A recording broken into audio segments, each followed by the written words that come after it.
I went to McDonald's to get a chocolate shake, and my expectations were not high. But when I pulled through the drive-thru, they handed me a white shake instead of a chocolatey looking one, and I thought that's suspicious, but I'm bad at speaking up for myself in the moment.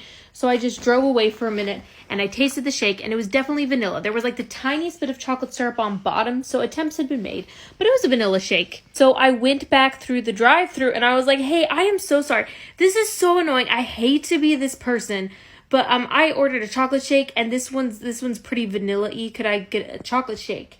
And they said, yeah, absolutely, pull on through. And when I pulled up to the window to get my new shake, the same girl that had initially handed me the shake was there.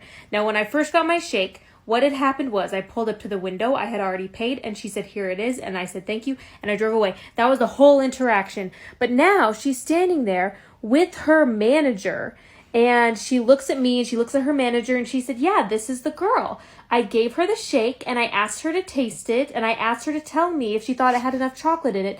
And she did taste it, and she said that it was totally fine. Isn't that what happened? And then she looked at me, and if there's one thing I will do for women and food service employees, it is lie for them. And so I just looked at her, and I looked at the manager, and I was like, oh yeah, like she asked me to taste it, and I told her it was totally good.